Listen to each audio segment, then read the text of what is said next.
ہزار بار بشویم دہن زمشق و غلاب ہنوز نام تو گفتن کمال بے ادبیست نمی دانم کے آخر چون دم دیدار می رقصم مگر نازم برآں شوقے کے پیش یار می رقصم انہی کی محفل سجا رہے ہیں چراغ ہمارے ہیں رات ان کی انہی کی محفل سجا رہے ہیں چراغ میرا ہے رات ان کی انہی کے مطلب کی کہہ رہے ہیں زبان میری ہے بات ان کی انہی کے مطلب کی کہہ رہے ہیں زبان میری ہے بات ان کی۔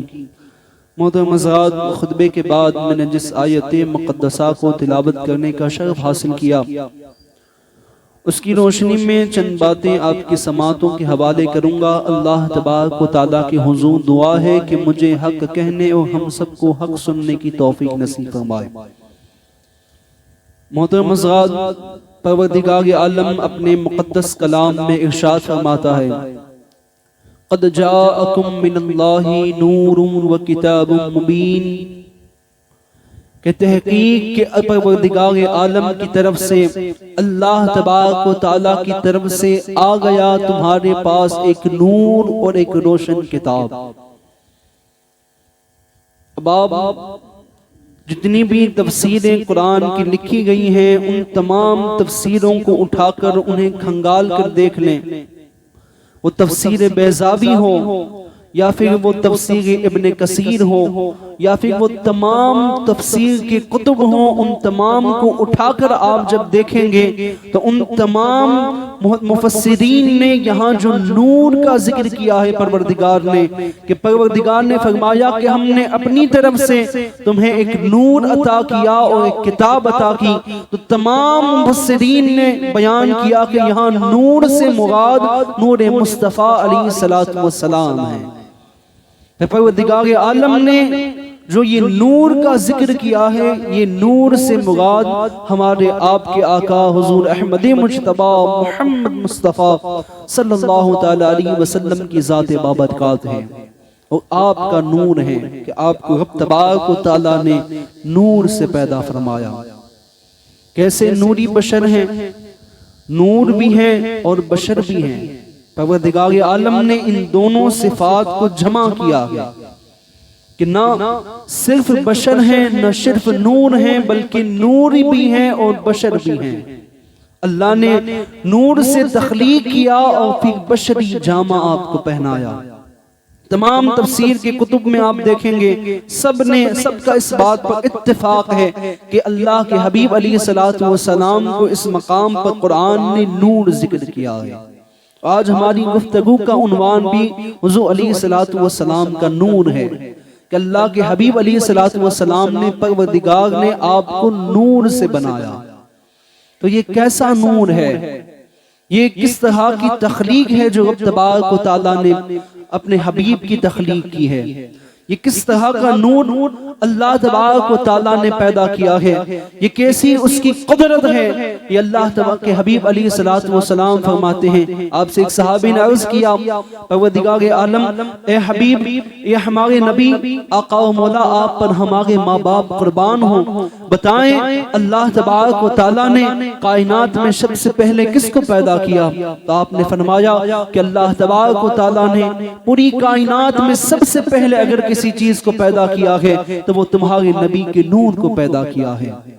اور پھر اللہ تبارک و تعالیٰ کے حبیب فرماتے ہیں کہ پروردگار عالم نے اس نور کے 4 حصے کیے، پھر ان چاروں حصوں میں سے ایک حصے سے اللہ تبارک و تعالیٰ نے قلم کو بنایا، دوسرے حصے سے اللہ تبارک و تعالیٰ نے لوح کو پیدا کیا، پھر تیسرے حصے سے اللہ تبارک و تعالیٰ نے عرش کو پیدا کیا ہے۔ اب کے حبیب کو رب نے کب پیدا کیا؟ تمام کائنات کو پیدا کرنے سے پہلے اللہ تبارک و تعالیٰ نے اپنے حبیب کے نور کو پیدا کیا، پھر اسی نور سے کائنات کو وجود دیا جا رہا ہے۔ ہے، کائنات ترتیب پا رہی ہے، کس چیز سے ترتیب پا رہی ہے، یہ سارا سب کچھ بن رہا ہے نور مصطفیٰ سے بن رہا ہے، نور مصطفیٰ کے وسیلے سے بن رہا ہے، لوح بن رہی ہے تو نور مصطفیٰ سے بن رہی ہے، قلم کو تخلیق ہو رہی ہے تو نور مصطفیٰ سے ہو رہی ہے، رب کا عرش بنایا جا رہا ہے تو وہ عرش بھی اللہ کے حبیب علیہ السلام کے نور سے تخلیق کیا جا رہا ہے۔ ہر شے کو اللہ تبارک و تعالیٰ نے اس کے حبیب کے نور سے پیدا کیا، پھر 3 حصوں سے ان تینوں چیزوں کو پیدا کیا، پھر چوتھے حصے کے پھر 4 حصے کیے، پھر ان سے اللہ تبارک و تعالیٰ نے عرش کو اٹھانے والے فرشتوں کو بنایا کہ جو فرشتے عرش عظیم کو اپنے کاندھوں پر اٹھائے ہوئے ہیں، پھر اللہ تبارک و تعالیٰ نے نور کے ایک حصے سے ان فرشتوں کو پیدا کیا، پھر فرشتوں کے بعد اس کائنات عالم کی تمام چیزوں کو وجود دیا، یہ تمام چیزیں پیدا ہوئی ہیں نور مصطفیٰ علیہ السلام سے پیدا ہوئی ہیں۔ معلوم ہوا کہ حضور علیہ السلام کا نور تمام تخلیقات میں اللہ تبارک و تعالیٰ کی سب سے پہلی تخلیق ہے، اسی لیے تو کہا تو سب اللہ کے حبیب علیہ السلام اول بھی ہیں اور آخر بھی ہیں۔ اول اس اعتبار سے ہیں کہ رب نے سب سے پہلے تخلیق فرمایا، اور اللہ کے حبیب علیہ السلام آخر اس بات سے ہیں کہ تمام نبیوں میں سب سے آخر میں آپ کو دنیا میں بھیجا۔ حضور علیہ السلام کی ذات اول بھی ہے اور آخر بھی ہے۔ یہ حضور نور ہے، یہ نور کیسا نور ہے؟ یہ نور کو جو قریب سے دیکھنے والے ہیں پہلے انہی سے پوچھنا چاہیے کہ تم ہی بتاؤ کہ نور حضور علیہ السلام کا نور کیسا ہے، ہم کیسے جانیں کہ حضور کے نور کو رب نے کیسا بنایا، رب نے کیسی تخلیق کی ہے؟ تو سب سے پہلے اسی شخص سے پوچھنا چاہیے کہ جس نے صرف ایک عالم نہ دیکھا ہو، جس نے پوری کائنات دیکھی ہو، جس نے اس کائنات ہستی میں آنے والے ہر فرد کو دیکھا ہو، جس نے ہر نبی کی زیارت کی ہو، جس نے ہر ایک مخلوق کو دیکھا ہو، جس نے کائنات کو وجود میں آتے ہوئے بھی دیکھا ہو، وہ کون ذات ہے؟ وہ اور کوئی ذات نہیں ہے، وہ اللہ کے حبیب علیہ السلام کے وہ مقدم فرشتہ، وہ اور کوئی نہیں، وہ حضرت جبرائیل علیہ السلام کی ذات ہے۔ پہلے انہی سے پوچھا جائے کہ جبرائیل بتائیں اللہ کے حبیب کے نور کو رب نے کیسا پیدا کیا ہے، رب کے حبیب کے نور کو اللہ نے کس طرح سے تخلیق کیا ہے؟ تو حضور علیہ السلام کی بارگاہ میں جبرائیل علیہ السلام ایک مرتبہ حاضر ہوتے ہیں۔ حضور فرماتے ہیں جبرائیل اور کچھ نہیں، مجھے یہ بتاؤ کہ تمہاری عمر کتنی ہے؟ رب تبارک و تعالیٰ نے تمہیں کب پیدا فرمایا ہے؟ تمہاری عمر کتنی ہے؟ ذرا اس بات کا تمہیں اندازہ بھی ہے؟ جب حضور علیہ السلام نے جبرائیل علیہ السلام سے ان کی عمر دریافت کی تو حضور علیہ السلام سے جبرائیل امین عرض کرتے ہیں یا رسول اللہ صلی اللہ علیہ وسلم، میں تو نہیں جانتا کہ اللہ کے حبیب اللہ تبارک و تعالیٰ نے مجھے کب پیدا کیا ہے، میں اس عرصے کو تو نہیں جانتا کہ میری تخلیق کتنے سالوں قبل ہوئی ہے، لیکن مجھے اتنی بات ضرور پتا ہے کہ میں چوتھے آسمان میں ایک ستارے کو دیکھتا تھا، وہ ستارہ 70,000 سال میں ایک مرتبہ چمکتا تھا، وہ 70,000 سال میں ایک مرتبہ روشن ہوتا، اس کی روشنی کو دیکھا جاتا، پھر وہ ستارہ بجھ جاتا، پھر وہ ستارہ پردوں میں چھپا لیا جاتا، پھر اگلے 70,000 سالوں کے بعد دوبارہ وہ ستارہ نکلتا۔ میں نے اس ستارے کو یا رسول اللہ صلی اللہ علیہ وسلم، وہ جو ستارہ 70 سال میں ایک بار چمکتا تھا، یا حبیب میں نے اس ستارے کو 72,000 سال مرتبہ دیکھا ہے، یا رسول اللہ میں اپنی عمر تو نہیں جانتا، آپ اسی سے اندازہ لگا لیں رب نے مجھے کب پیدا کیا ہوگا۔ میں نے اس ستارے کو 72,000 مرتبہ چمکتے دیکھا ہے۔ حضور علیہ السلام سے جب جبرائیل علیہ السلام نے اپنی عمر بیان کی تو وہ تصور کر رہے ہوں گے کہ میں نے اپنی بڑی طویل عمر بیان کی ہے، میں نے بڑی طویل عمر اپنی بیان کی ہے، لیکن حضور کا جواب بھی سنیں۔ حضور کیا فرماتے ہیں؟ حضور نے جب جبرائیل علیہ السلام کی یہ بات سنی تو آپ فرماتے ہیں اے جبرائیل، اس ذات قدیر کی قسم کہ جس کے قبضہ قدرت میں میری جان ہے، تم جس ستارے کو 72,000 سال مرتبہ دیکھ چکے ہو، وہ جو ستارہ 70,000 سال میں ایک مرتبہ چمکتا تھا، وہ ستارہ اور کچھ نہیں تھا، وہ تیرے حبیب کا نور تھا، وہ ستارہ یقیناً میں تھا جسے اللہ تبارک و تعالیٰ نے اپنے جلووں میں چھپا کر رکھا ہوا تھا۔ وہ ستارہ یقیناً تمہارے حبیب علیہ السلام کا نور تھا۔ معلوم ہوا کہ اللہ کے حبیب علیہ السلام کو رب نے کتنا پہلے سے تخلیق کیا ہے، کتنا پہلے سے آپ کو پیدا کیا گیا ہے۔ اب اس کے بعد آئیں حضور کے نور کے بارے میں کس سے دریافت کیا جائے؟ اب آپ کے دادا سیدنا عبد المطلب سے پوچھتے ہیں کہ آپ بتائیں کہ حضور علیہ السلام کا نور کیسا ہے، آپ نے حضور کے نور کو کیسا پایا ہے؟ تو سیدنا عبد المطلب رضی اللہ تعالیٰ عنہ عرض کرتے ہیں، وہ فرماتے ہیں کہ میں ایک مرتبہ مکہ المکرمہ میں حرم کعبہ میں کعبہ معظمہ کے سامنے بیٹھا ہوا تھا۔ میں اتنی دیر میں کعبے سے ٹیک لگا کر بیٹھا تھا کہ کچھ دیر کے بعد مجھے نیند کا غلبہ ہوا، میری آنکھ بند ہوئی۔ میں خواب میں کیا دیکھتا ہوں؟ میں نے خواب میں دیکھا کہ اللہ تبارک و تعالیٰ نے ایک نور کو زمین میں دفن کیا، وہ کعبے کے پاس وہ نور زمین میں ڈالا گیا، پھر اس نور سے ایک ایسا درخت نکلا کہ جس کی جڑیں تو زمین میں تھی لیکن جس کی ڈالیاں آسمان تک چھو رہی تھی، جس کی ڈالیاں عرش تک پہنچ رہی تھی۔ اتنا بلند وہ درخت ہوا۔ میں نے دیکھا کہ اس نور کی دو ٹہنیاں نکلی، دو شاخیں اس نور کی طرف سے نکلی، ایک اس درخت کی شاخ مشرق کے کنارے تک پہنچتی تھی، دوسری اس کی شاخ مغرب کے کنارے تک پہنچتی تھی۔ گویا اس درخت نے پوری کائنات کو اپنے گھیرے میں لے لیا، اس درخت نے پوری کائنات کو اپنے اندر سمو لیا ہے۔ گویا اس کی شاخیں اتنی طویل ہوئی کہ پوری کائنات کا اس نے محاصرہ کر دیا ہے۔ میں اس منظر کو دیکھ کر حیران تھا کہ میں نے دیکھا کہ کچھ لوگ آئے، کچھ لوگ دوڑتے ہوئے آئے، اس درخت کو تکلیف پہنچانا چاہا، اس درخت کو تکلیف پہنچانا چاہا۔ تو میں نے دیکھا کہ اس درخت کے اندر سے ایک نور کی طرح ایک شکل نکلی، ایک ایسی حسین جمیل شکل نکلی۔ میں نے ایسی صورت اس سے پہلے نہ دیکھی تھی۔ وہ صورت اس درخت کے اندر سے نکلتی ہے، وہ صورت آگے بڑھتی ہے، اور جو بھی لوگ اس درخت کے قریب آنا چاہتے ہیں وہ ان تمام کو مار کر کاٹ کر ان کو دور بھگا رہا ہے۔ میں جب اس خواب کو دیکھ کر بیدار ہوتے ہیں، سیدنا عبد المطلب نے جب یہ خواب دیکھا بڑے پریشان ہوئے۔ آپ نے لوگوں سے بیان کیا کہ میں نے بڑا حیرت انگیز خواب دیکھا، ایسا خواب کہ کوئی سوچ بھی نہیں سکتا کہ اس طرح کا بھی کسی کو خواب آ سکتا ہے، کہاں اس خواب کی تعبیر جانی جائے۔ تو وہ حضرت عبد المطلب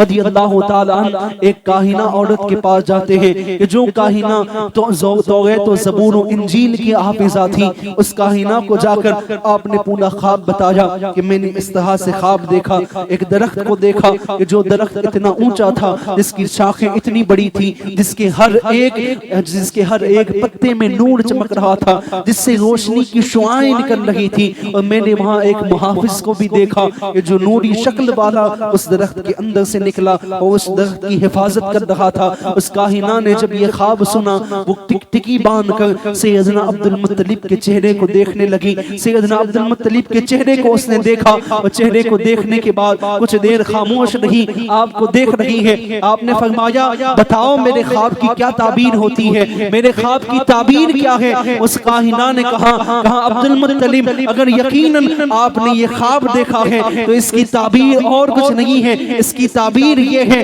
کہ اللہ تبارک و تعالیٰ جو اپنا آخری حبیب بھیجنے والا ہے، وہ جو نبی ہے کہ جو تمام نبیوں کا سردار ہے، جسے رب تبارک و تعالیٰ نے خاتم النبیین بنایا ہے، جسے تمام شان رب عطا کرنے والا ہے، وہ نبی تمہاری گود میں آنے والا ہے، یعنی تمہارے خاندان میں وہ نبی جلوہ افروز ہونے والا ہے۔ اور وہ نبی ایسا آئے گا کہ اس کے آنے کے بعد اس کے ڈنکے پوری کائنات میں بجیں گے، اس کا کلمہ پڑھنے والے مشرق میں بھی ہر مقام پر ملیں گے، مغرب میں بھی ہر مقام پر اس کا کلمہ پڑھنے والے ملیں گے، اور وہ ایسا حبیب ہوگا کہ جو پوری کائنات کو اپنے نور سے روشن و منور کر دے گا۔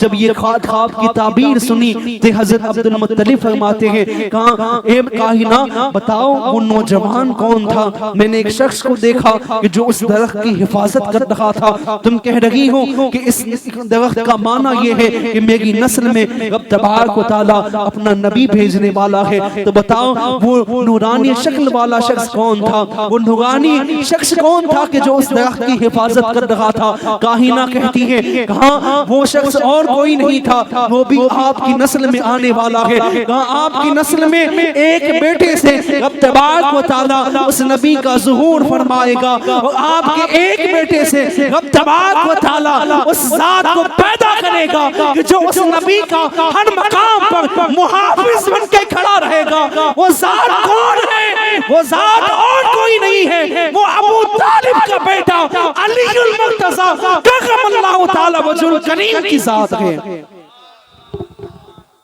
وہ ذات علی المرتضیٰ کرم اللہ تعالی وجہ الکریم کی ہے. کہاں تمہارے ایک بیٹے سے اس کا ظہور ہوگا کہ جو اس نبی کی ہر قدم پر، ہر میدان میں، ہر لمحہ، ہر ایک گھڑی اس نبی کی محافظ میں لگا رہے گا. اور یہ ہم دیکھتے ہیں، ہم یہ مولا کائنات کی زندگی میں اس بات کو دیکھتے ہیں. یہ کب بشارت دی جا رہی ہے؟ یہ بشارت سیدنا عبد المطلب کو دی جا رہی ہے. سیدنا عبد المطلب کو بتایا جا رہا ہے کہ آپ کی نسل میں ایسا ایک بیٹا پیدا ہونے والا ہے، آپ کی نسل میں نبی بھی آنے والا ہے، اور آپ ہی کی نسل میں نبی کا محافظ بھی آنے والا ہے. وہ محافظ کیسے حفاظت کرتا ہے؟ وہ محافظ نبی کی حفاظت کس انداز سے کرتا ہے؟ اگر جو موت کے بستر پر ہنسی خوشی سو جائے اور کہے کہ اس رات سے زیادہ مجھے گہری اور سکون والی نیند اور کسی رات کو نہیں آئی ہے، اس کی حفاظت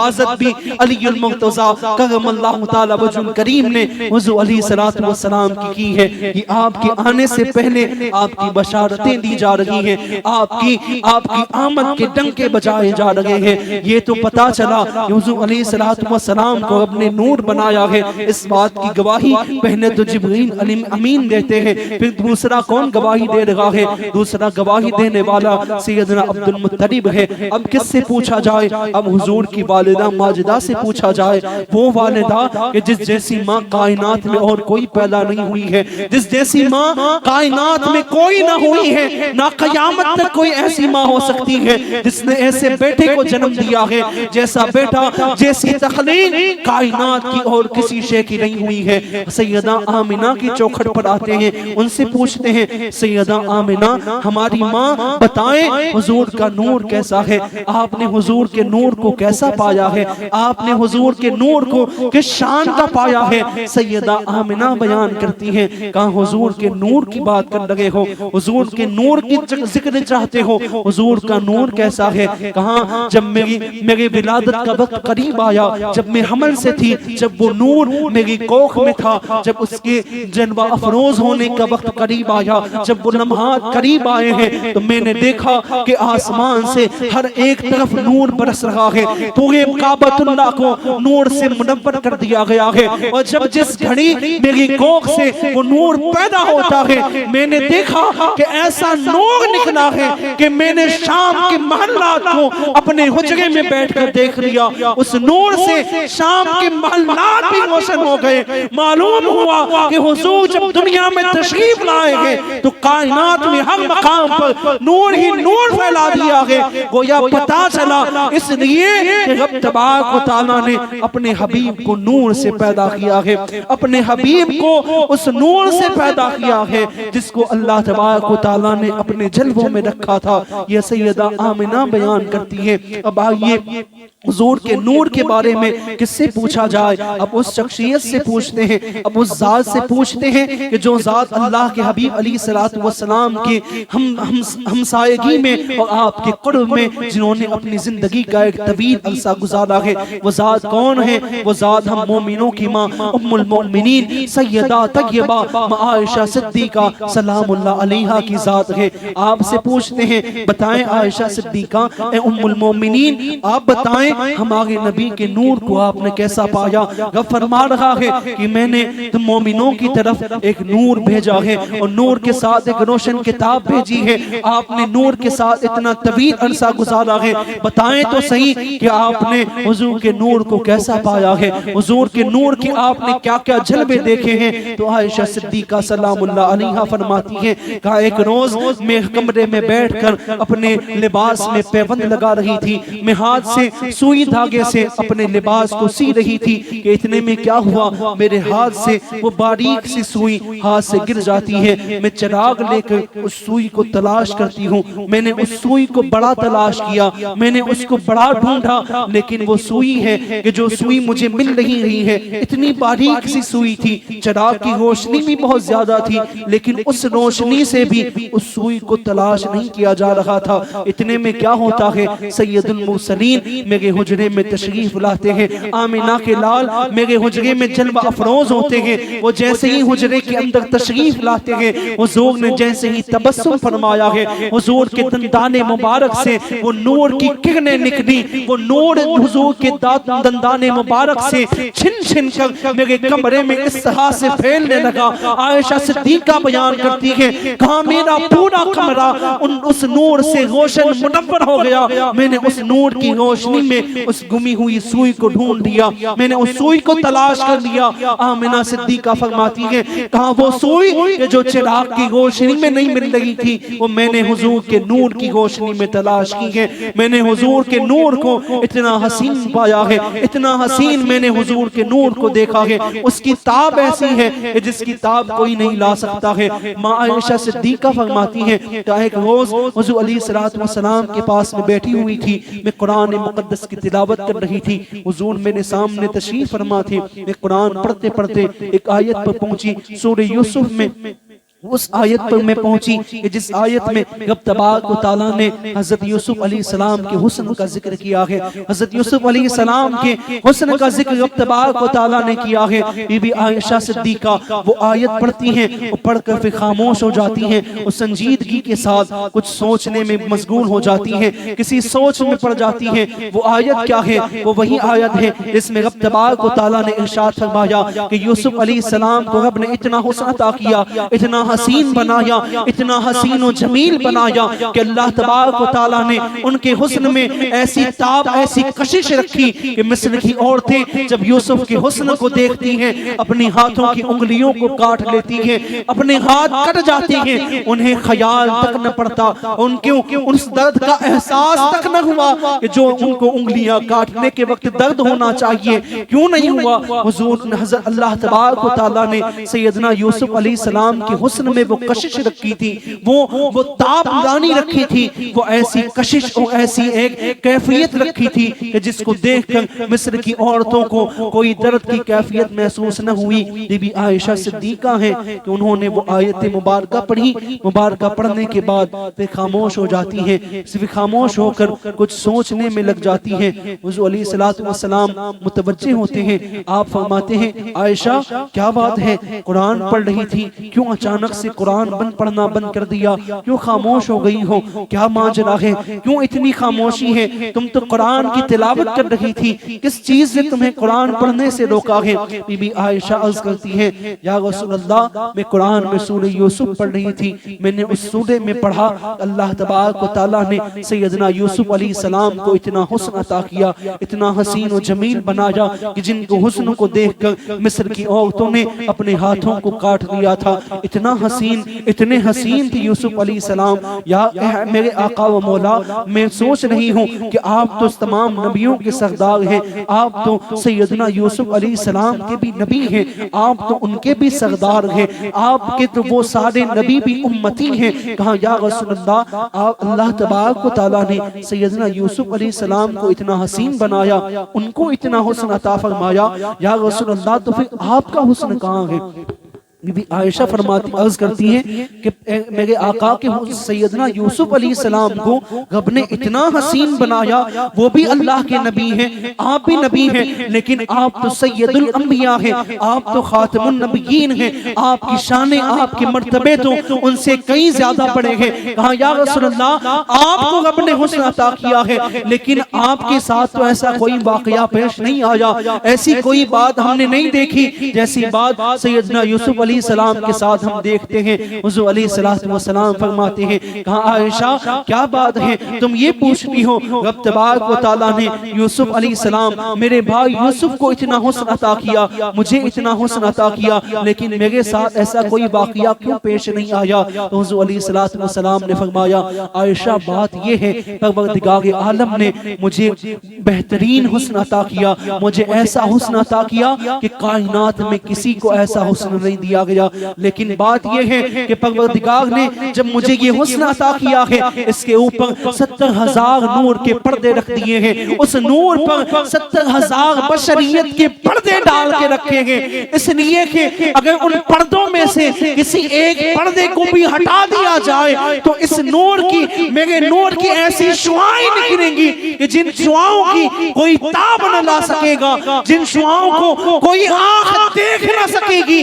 عائشہ اس حسن کو رب نے 70,000 پردوں میں چھپا کے رکھا ہے۔ اسی لیے تو سائن چشتی کہتے ہیں خدا کی غیرت نے ڈال رکھے ہیں تجھ پر 70,000 پردے، خدا کی غیرت نے ڈال رکھے ہیں تجھ پر 70,000 پردے، جہاں میں بن جاتے 2 لاکھوں اگر ایک پہ اٹھتا حجاب تیرا، جہاں میں بن جاتے 2 لاکھوں اگر ایک پہ اٹھتا حجاب تیرا۔ نعرہ تکبیر، نعرہ رسالت، علماء اہل سنت، سرکار کی آمد۔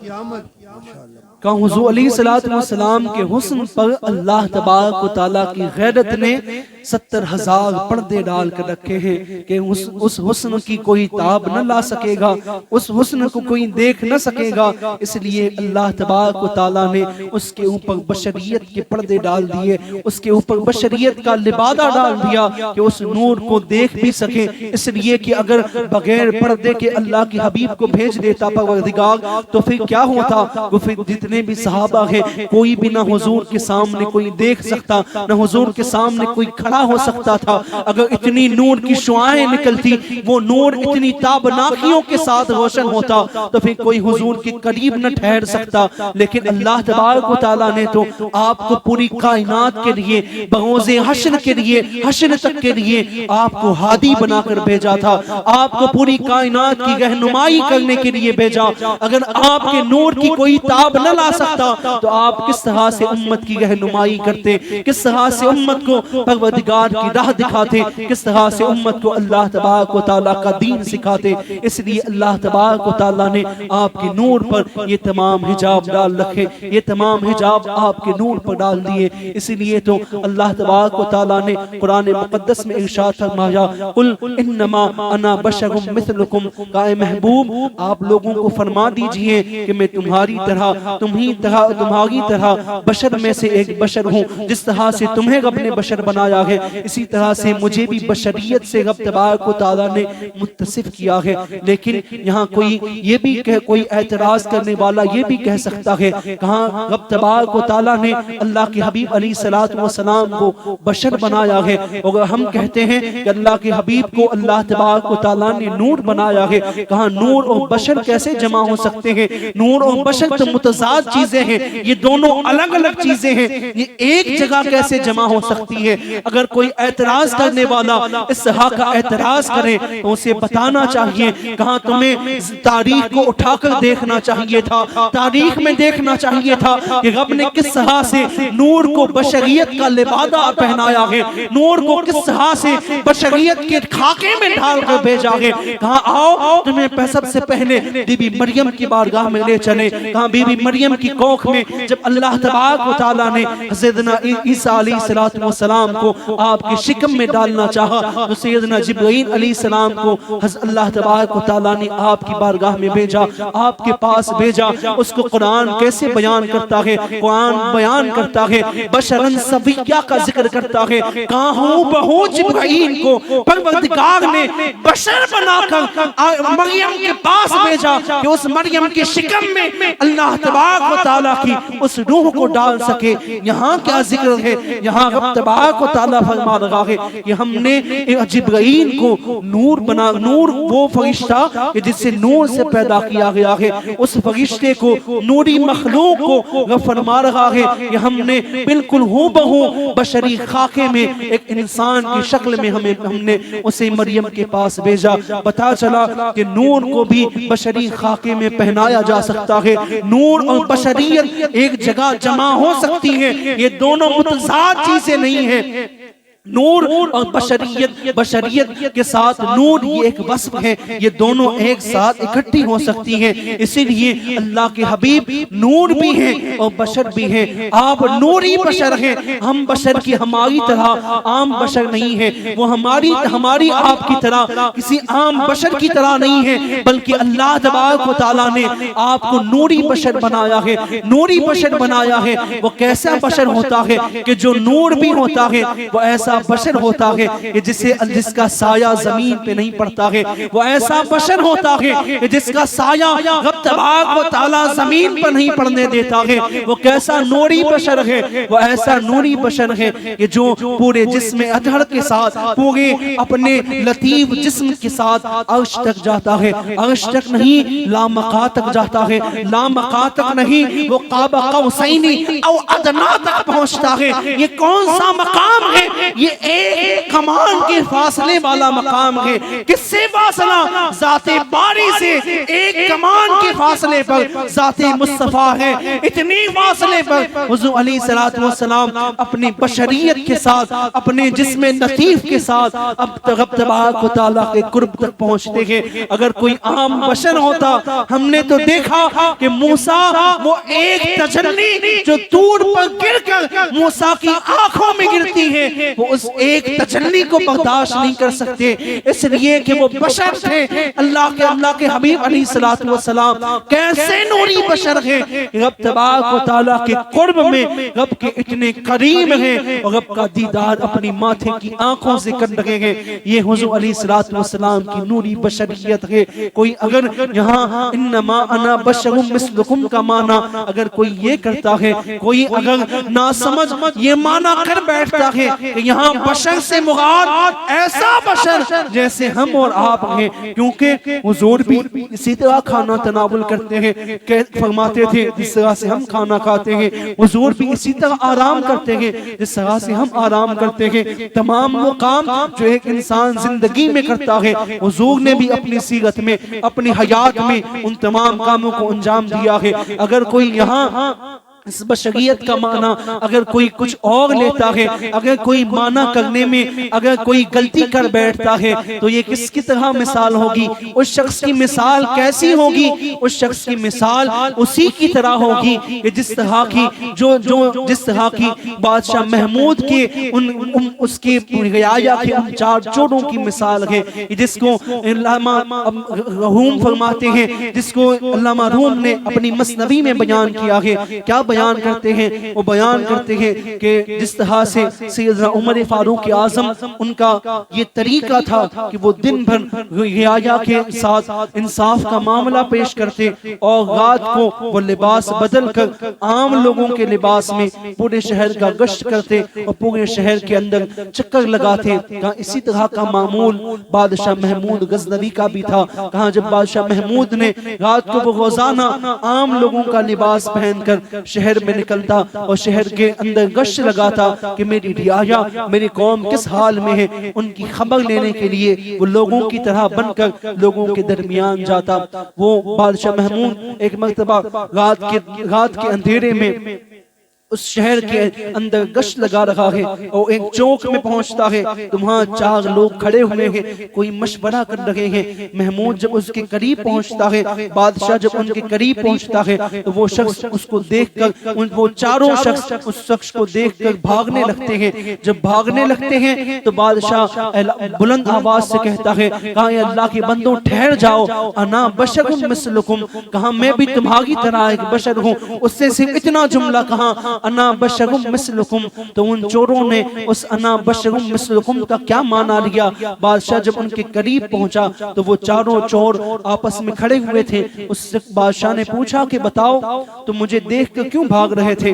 جیسے ہی تم نے مجھے آتے ہوئے دیکھا ہے تم بھاگنے کی کوشش کر رہے تھے، پھر میں نے جب انا بشر مثلکم کہا ہے تم ٹھہر گئے ہو، کیا بات ہے؟ تم کون لوگ ہو؟ کیوں مجھ سے بھاگ رہے تھے؟ ان چاروں نے کہا ہم ہم پیشے ور چور ہیں، ہم ماہرین چور ہیں، ہم لوگ چوری کے لیے مشورہ کر رہے تھے، ہم نے جب تمہیں آتے ہوئے دیکھا ہمیں لگا کہ کوئی سپاہی ہوگا، کوئی بادشاہ کا محافظ ہوگا جو شہر کا گشت کر رہا ہوگا، ہم تم سے بھاگنے لگے، لیکن جب تم نے کہہ دیا انا بشر مثلکم تو ہم مطمئن ہو گئے۔ تو بادشاہ نے کہا کہ تم نے اس کا کیا معنی دیا، تم نے اس کا کیا مفہوم لیا، انا بشر مثلکم سے تم کیا سمجھتے ہو؟ تو چوروں نے کہا ہم نے یہی سمجھا کہ جس طرح سے ہم چور ہیں اسی طرح کہ تم بھی ہم ایک چور ہو، جس طرح سے ہم چوری کرتے ہیں تم بھی رات کے اندھیرے میں ہماری طرح چور بن کر نکلے ہو۔ بادشاہ مسکراتا ہے، کہاں تم نے یہ مفہوم لیا ہے،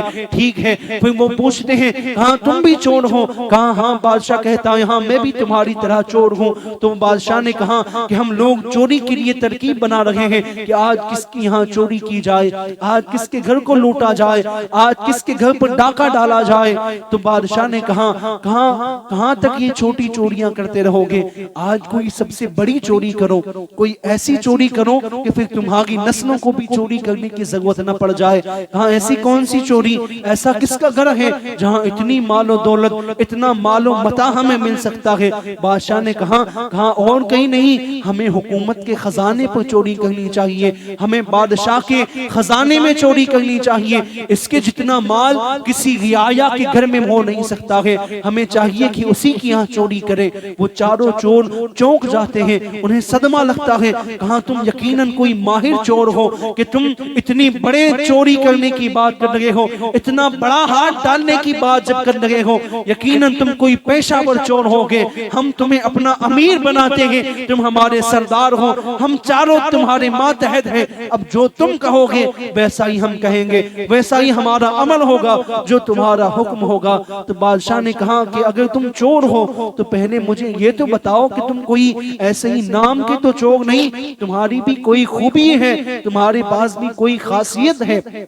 تو ان چاروں میں سے ایک شخص نے کہا میری خوبی یہ ہے، میرے اندر خاصیت یہ ہے، میرے اندر کوالٹی یہ ہے کہ میں رات کے اندھیرے میں اگر کسی شخص کو دیکھ لوں، اگر اس کا چہرہ اندھیرے میں ہی کیوں نہ دیکھوں، میں اگر رات کے اندھیرے میں کسی کو دیکھ لوں تو پھر دن کے اجالے میں اسے پہچان لیتا ہوں، میری نگاہیں دھوکہ نہیں کھا سکتی، اندھیرے میں بھی کوئی صورت میری نظروں کے سامنے آ جائے میں دن کے اجالے میں اسے بخوبی پہچان لیتا ہوں۔ پھر دوسرے نے کہا میری خوبی یہ ہے، میری خاصیت یہ ہے کہ میرے ہاتھوں میں اتنی طاقت ہے، میرے بازوؤں میں اتنی طاقت ہے کہ میں اپنے ہاتھوں سے اگر کوئی منجنیق پھینکوں، اگر کوئی ایسی رسی کو اگر پھینکنا چاہوں تو وہ سینکڑوں میل اونچی دیواریں کیوں نہ ہو ان دیواروں کو بھی پھلان لیتی ہے۔ کہا تیسرے نے کہا میرے اندر خوبی یہ ہے کہ میں جانوروں کی باتوں کو سمجھ سکتا ہوں، میں جان سکتا ہوں کہ وہ کیا کہنا چاہ رہے ہیں، اگر کوئی کتا بھونکتا ہے تو مجھے معلوم ہو جاتا ہے وہ کس لیے بھونکتا ہے۔ پھر چوتھے نے کہا تمہاری کیا خوبی ہے؟ کہا میری خوبی یہ ہے کہ میں سونگ کر میں یہ محسوس کر لیتا ہوں کہ کس مقام پر خزانہ دفن کیا ہوا ہے، کس مقام پر خزانہ رکھا ہوا ہے، میں اس بات کو بخوبی جان لیتا ہوں۔ کہا ایسی بات ہے؟ تو پھر ان چاروں نے مل کے پوچھا کہ بتاؤ تمہاری کیا خوبی ہے، تمہیں تو ہم نے اپنا امیر بنایا ہے، تمہارے اندر بھی تو کوئی خوبی ہونی چاہیے، کوئی ایسی خاصیت تمہارے اندر بھی پائی جانی چاہیے۔ تو بادشاہ کہتا ہے میرے اندر خوبی یہ ہے کہ اگر کسی شخص کو پھانسی کا حکم ہو جائے، اسے پھانسی کے تختے پر لٹا دیا جائے، ابھی جلاد اس کی گردن کو کاٹنے والا ہو اور میں اپنی داڑھی کو اگر ہلا دوں، میری داڑھی اگر جنبش کرنے لگ جائے تو وہ پھانسی سے نجات پا جاتا ہے اور وہ رہا ہو جاتا ہے۔ وہ لوگ چونک جاتے ہیں، کہاں بڑی ہی کمال کی خوبی ہے تمہاری، یہ خوبی تو یقیناً ہمارے بہت کام آنے والی ہے کہ تم اپنی داڑھی ہلا کر ہمیں آزاد کروا سکتے ہو۔ یہ پانچوں شخص، یہ چاروں چور اور بادشاہ مل کر محل کی طرف آگے بڑھتے ہیں۔ راستے میں کسی مقام پر ایک کتا ہے، وہ بھونکتا ہے تو وہ چاروں اس شخص سے پوچھتے ہیں کہ جو جانوروں کی بولیاں سمجھتا تھا، وہ شخص سے پوچھتے ہیں بتا کیا سن کہ کتا کیا کہہ رہا ہے، وہ اتنی زور سے کیوں بھونک رہا ہے؟ تو وہ شخص کہتا ہے کہاں یہ جو بات مجھے کہہ رہا ہے یہ بات تو میری بھی سمجھ میں نہیں آ رہی ہے، میں خود اس بات کو سن کر بڑا حیرت میں ہوں، میں اس بات کو سمجھ نہیں پا رہا ہوں، اگر تمہیں بتاؤں گا تم لوگ بھی اتنے ہی متعجب ہوں گے. کہا یہ کتا کیا کہہ رہا ہے؟ کہا یہ کتا کہہ رہا ہے کہ تم پانچوں میں ایک بادشاہ بھی موجود ہے, تم پانچوں چوروں میں ایک ملک کا بادشاہ بھی ہے. تو وہ چاروں ٹھٹھے مار کر ہنسنے لگتے ہیں. کہا تم کیسی بات کر رہے ہو, ہم تو پانچوں ماہرین چور ہیں, ہمارے اندر بادشاہ کیسے ہوا؟ تو اس میں سے ایک نے تعویل کی, ایسا ہو سکتا ہے کہ کل جب ہم خزانہ لوٹ لیں گے تو اس خزانے کو حاصل کرنے کے بعد ہم چاروں ہی بادشاہ بن جائیں, ہم چاروں میں سے کوئی ایک ہی بادشاہ بن جائے. اس شخص نے کہا تم مانو یا نہ مانو, یہ کتا یہی بات کہہ رہا ہے, تم پانچوں میں سے یقیناً ایک کوئی بادشاہ ہے. میں بھی خود تعجب کر رہا ہوں, یہ ایسی بات کیسے کہہ رہا ہے. پھر وہ آگے بڑھتے ہیں تو پھر محل کی دیواروں کے قریب پہنچتے ہیں. پھر جس شخص کے پاس یہ خوبی تھی جو دیواروں کو پھلان سکتا تھا, اس نے رسی پھینکی, دیواروں پر چڑھتے ہیں. ایک شخص نے جس کے اندر یہ کوالٹی تھی کہ وہ خزانے کو ڈھونڈ سکتا تھا, اس نے خزانے کو ڈھونڈا, وہ خزانے کو تلاش کیا. ان پانچوں نے مل کر خزانہ لوٹا. کون کون ہے؟ چار شہر کے ماہرین چور ہیں اور ایک ان کے اندر انہی کا بادشاہ موجود ہے. یہ پانچوں چوری کا سامان لے کر شہر سے باہر جنگل میں پہنچتے ہیں. وہاں پہنچ کر ابھی مال تقسیم کرنے والے تھے کہ بادشاہ نے کہا ہم یہاں مال کو تقسیم نہیں کرتے ہیں, ہم نے اگر مال کو ابھی تقسیم کیا تو کیا ہوگا, اس کا وبال ہم پر کیا آئے گا. کہ ہم نے کہاں چوری کی ہے؟ ہم نے بادشاہ کے خزانے کو لوٹا, ہم نے بادشاہ کی حکومت کے جو بیش قیمتی خزانے موجود تھے ہم نے ان تمام خزانوں کو لوٹ لیا ہے. اب اگر صبح جب بادشاہ کو پتا چلے گا کہ وہ اس کے خزانے میں چوری ہوئی ہے تو وہ پورے شہر میں تلاشی کروا سکتا ہے. اگر تم لوگ اپنا سامان لے لے کر گھروں کو واپس لوٹے, بادشاہ نے اگر تباش کروائی, ڈھونڈوایا خزانہ اور تمہارے گھروں سے مل گیا تو تم لوگ پھنس جاؤ گے. اس لیے ابھی یہ کام کرو کہ اس تمام خزانے کو یہاں ایک گڑھا کھودو اور اس گڑھے کے اندر اس خزانے کو دفن کر دو. ان تمام چاروں چوروں نے کہا یقیناً تم ہمارے امیر ہو, ہم نے اسی لیے تمہیں امیر بنایا ہے, تمہاری بات بالکل درست ہے, ہمیں ابھی خزانہ تقسیم نہیں کرنا چاہیے. بادشاہ نے کہا کہ تم چاروں اپنے گھر کا پتہ مجھے دے دو کہ میں جب خزانے کا مال برابر حصوں میں تقسیم کر کر تمہارے گھر تک پہنچا دوں گا. وہ چاروں نے اپنے ایڈریس بادشاہ کو لکھوا دیے. دوسرے دن کا سورج طلوع ہوتا ہے, بادشاہ نے اپنے وزیر کو بلایا, اپنے سپاہیوں کو طلب کیا اور کہا یہ چاروں پتے لو اور ان چاروں شخص کو پکڑ کر انہیں قید کر دیا جائے. اور یہ لوگ سلطنت کے چور ہیں جنہوں نے سلطنت کے ساتھ دھوکہ کیا ہے, جس نے حکومت کی جن لوگوں نے حکومت کے خزانے کو چوری کیا ہے ان لوگوں کو پھانسی کی سزا سنا دی جائے. وہ چاروں کے چاروں یکایک پولیس انہیں پکڑ کر, سپاہی پکڑ کر انہیں لاتے ہیں. وہ بڑی حیرت میں ہوتے ہیں, کہاں ہماری مخبری کس نے کی ہے, ہم لوگوں نے بڑی ساتری کے ساتھ بڑی خاموشی کے ساتھ چوری کی تھی, ہمارا پردہ فاش کس نے کیا ہے.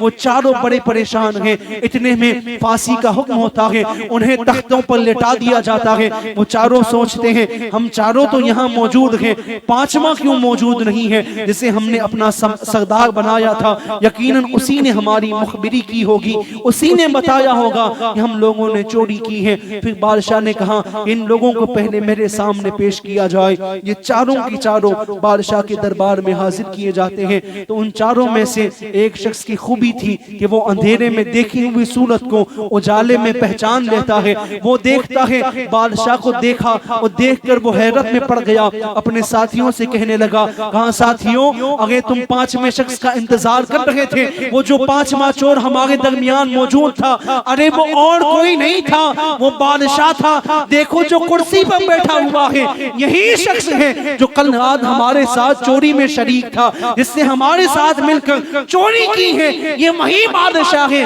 تو وہ ان میں شخص میں کہنے لگا کہاں تم کیسی بات کر رہے ہو, بادشاہ ہمارے ساتھ کیسے چوری کر سکتا ہے؟ کل یہ کہہ رہا تھا کہ ہم چوروں کے درمیان ایک بادشاہ ہے, اب تم بادشاہ کو چور بنا رہے ہو.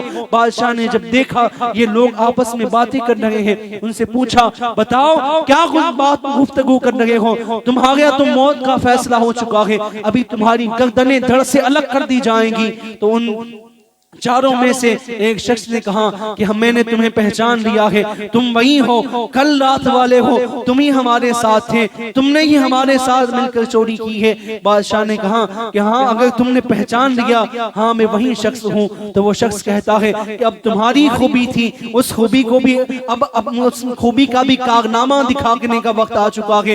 تمہاری کیا خوبی تھی کہ تم اگر اپنی داڑھی کو جنبش دے دو تو جو موت کی سزا پایا ہوا قیدی ہو وہ بھی آزاد ہو جاتا ہے، کہاں تم بھی اپنی داڑھی کو حرکت دے دو کہ ہمیں بھی موت سے نجات مل جائے۔ بادشاہ نے ان تمام کو رہا کروا دیا، ان چاروں نے توبہ کی اور اللہ تبارک و تعالیٰ کے نیک بندے ہوئے۔ یہ ساری غلط فہمی کیسے ہوئی؟ اگر وہ شخص ان بادشاہ نے ان کو کیا کہا، انا بشر مثلکم، میں تمہیں میں سے ایک شخص ہوں، میں تمہیں میں سے ایک ہوں، ان لوگوں نے کیا مانا لیا؟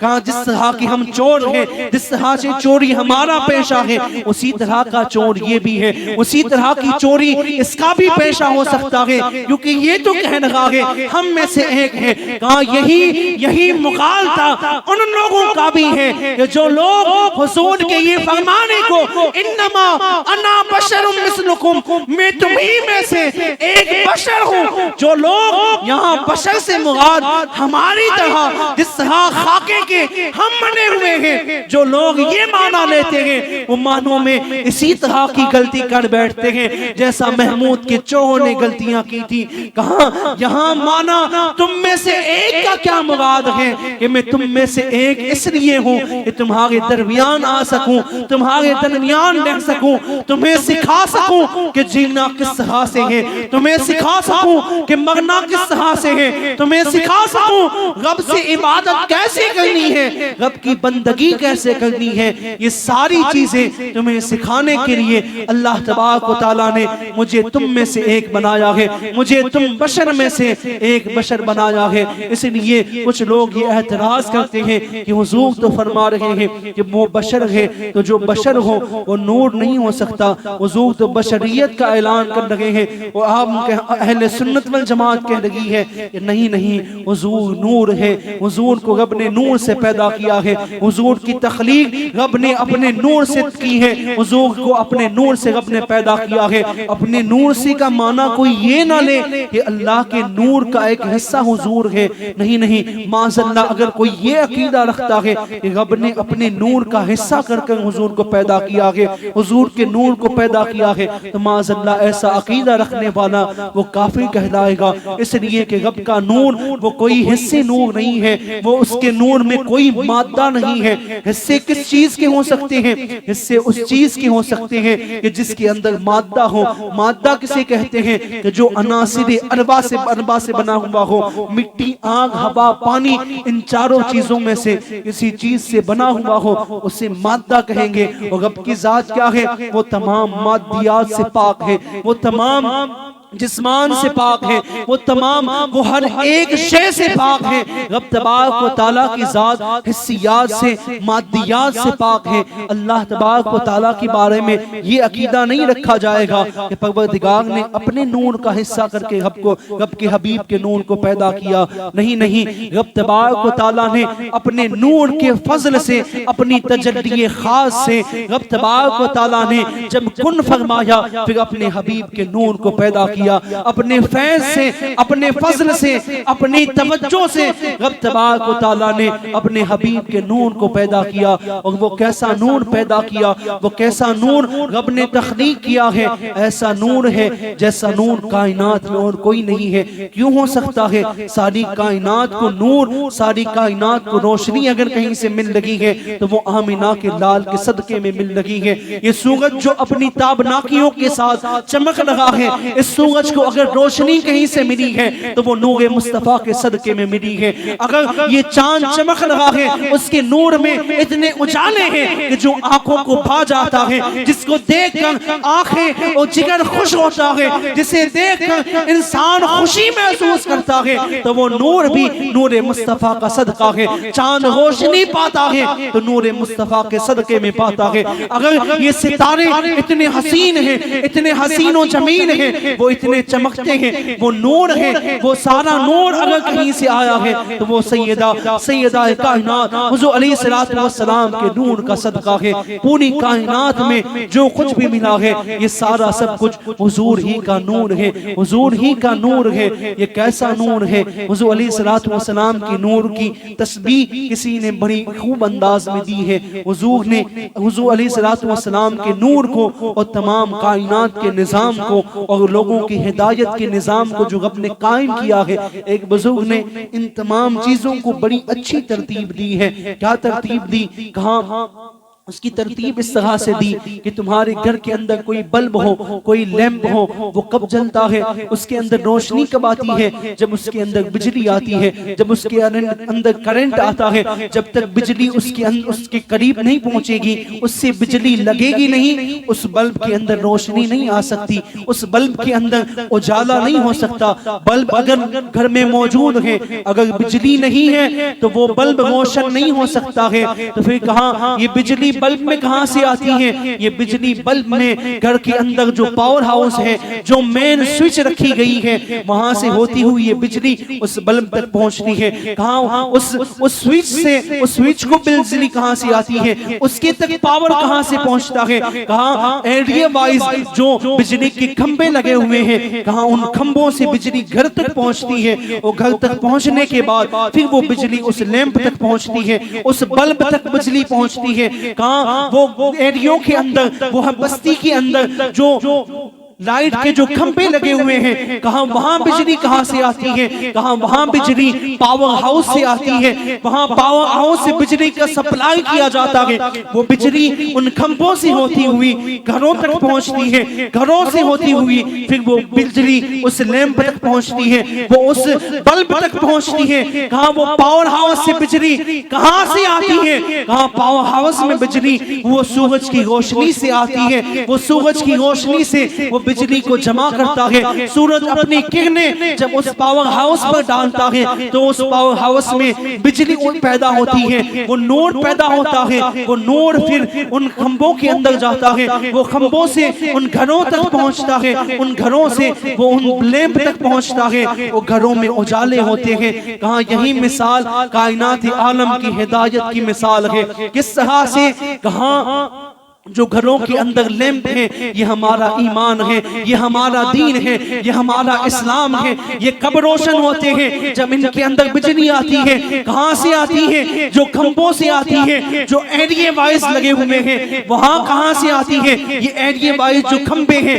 یہ اللہ تبارک و تعالیٰ کے وہ مقرب بندے ہیں، وہ اللہ تبارک و تعالیٰ کے وہ چنندہ بندے ہیں جنہیں اللہ نے ہدایت کے لیے چن لیا ہے، جنہیں اللہ تبارک و تعالیٰ نے اپنے بندوں کی ہدایت دکھانے کے لیے، انہیں سیدھی راہ چلانے کے لیے جن کو مقرر کر دیا ہے۔ کہاں ان تک روشنی کہاں سے آتی ہے؟ یہ ایمان کا نور ہے، یہ جو نور ہے جو ان ہدایت یافتہ بندوں تک پہنچا ہے، انہیں یہ نور کس نے عطا کیا ہے؟ انہیں یہ نور اس پاور ہاؤس نے عطا کیا ہے۔ وہ پاور ہاؤس کیا ہے؟ وہ پاور ہاؤس کیا ہے کہ جہاں یہ نور، جہاں سے نور ان تمام محدثین تک پہنچتا ہے، وہ پاور ہاؤس اور کچھ نہیں ہے، وہ ذات مصطفیٰ ہے، وہ کملی مانے کی ذات ہے۔ اللہ تبارک و تعالیٰ اپنا نور اپنے حبیب کو عطا کرتا ہے، حبیب اس نور کو اس کے بندوں تک پہنچاتے ہیں، وہ نیک بندے اس نور کو بندوں تک پہنچاتے ہیں، اپنے حبیب کی امت تک پہنچاتے ہیں۔ اور اس طرح سے ہمارے گھروں میں جو ایمان کی یہ روشنیاں ہیں، یہ تمام روشنیوں میں اگر اجالا کہیں سے آتا ہے تو یہ اور کہیں سے نہیں، یہ نور مصطفیٰ سے ہوتا ہوا آتا ہے۔ وہ سارے اجالے اگر کہیں سے آتے ہیں تو وہ نور مصطفیٰ علیہ السلام سے آتے ہیں۔ تمام روشنیاں، جتنی روشنیاں کائنات میں آپ دیکھ رہے ہیں، وہ ظاہری روشنی ہو یا باطنی روشنی ہو یا اخلاقی روشنی ہو، وہ کردانی روشنی ہو، وہ معاشرتی روشنی ہو، یا ہر ایک اعتبار کی روشنی ہو، ہر ایک اعتبار کی خوبی ہو جسے انسان خوبی کہہ سکتا ہے، وہ تمام چیزیں اگر کہیں سے آئی ہیں تو وہ ساری چیزیں نور مصطفیٰ علیہ السلام سے آئی ہیں. تو اس لیے رب تبارک و تعالیٰ نے اپنے حبیب علیہ السلام کو نور بنا کر بھیجا ہے. کیسا نور بنا کر بھیجا ہے؟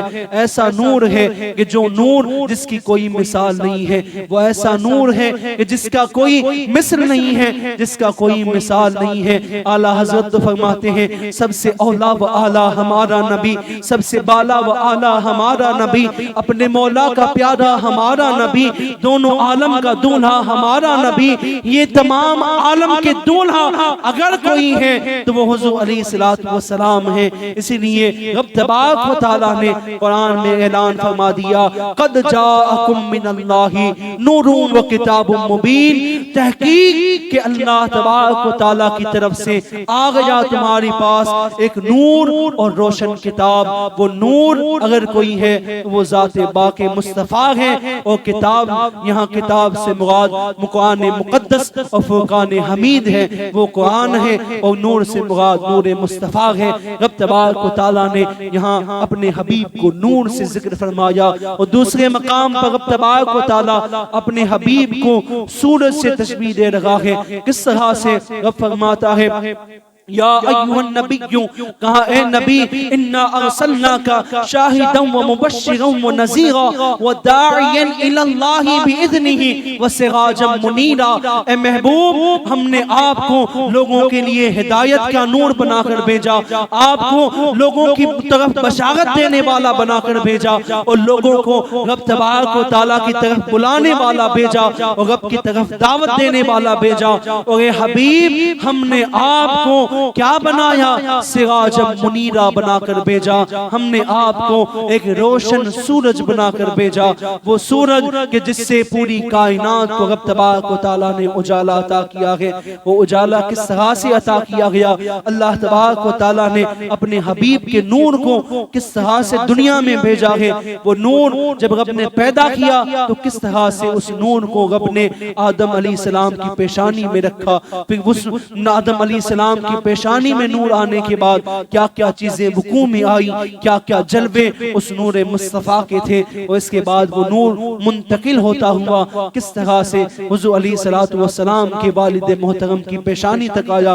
انشاءاللہ تبارک و تعالیٰ کل کی بزم میں، کل کی نشست میں ہم اس نور کا ذکر کریں گے کہ جو نور اللہ تبارک و تعالیٰ نے اپنے حبیب کے نور کو آدم علیہ السلام کی پیشانی میں رکھا. اور اس کے بعد کیا کیا وہ واقعات پیش آئے، کیا کیا کیفیتیں ہوئی، کیا کیا باتیں پیش آئی. وہ تمام چیزیں انشاءاللہ تبارک و تعالیٰ کل کی گفتگو میں شمار کریں گے. اللہ تبارک و تعالیٰ کی حضور دعا ہے مولا تبارک و تعالیٰ ہمیں کہنے سننے سے زیادہ عمل کی توفیق نصیب فرمائے.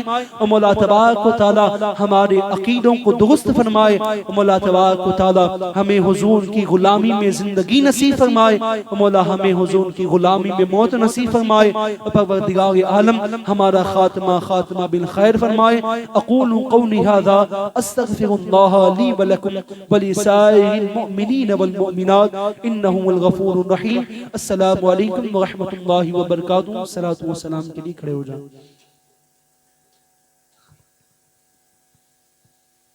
یا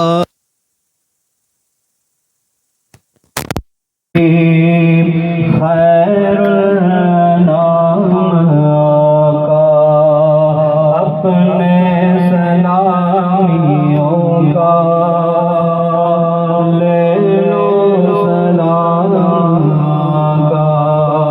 یا سیدی حبیبی لے لو سلام کا اپنے سلامیوں کا لے لو سلام کا. یا رسول اللہ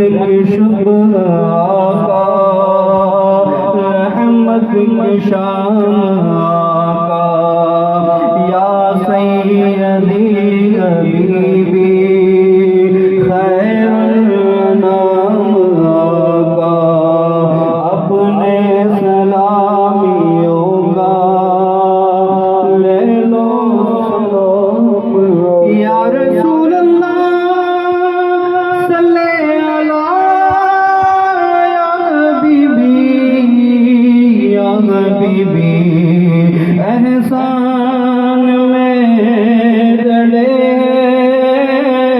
مجرم بنے کھڑے، مشتاق بھی بہت ہے، مشتاق بھی بہت ہے، مشتاق بھی بڑے، ہم ہیں غلام آقا، لے لو سلام آقا، یا سیدی حبیبی خیر الانام آقا، اپنے سلامیوں کا لے لو سلام آقا۔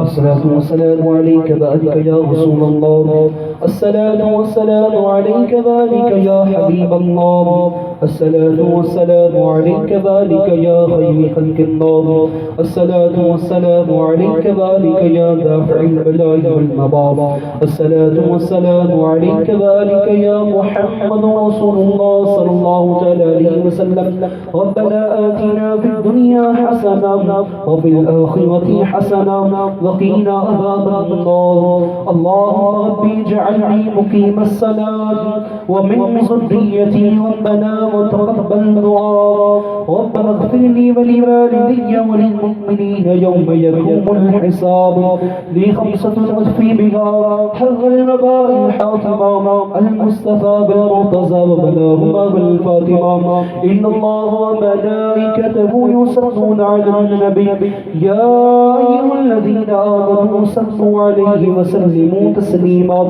اللهم صل على سيدنا شفيعنا مولانا محمد معد الجود والكرم وآله وبارك وسلم، صلاة وسلام عليك يا رسول الله صلى الله عليه وسلم، سبحان ربك رب العزة عما يصفون وسلام على المرسلين والحمد لله رب العالمين، لا إله إلا الله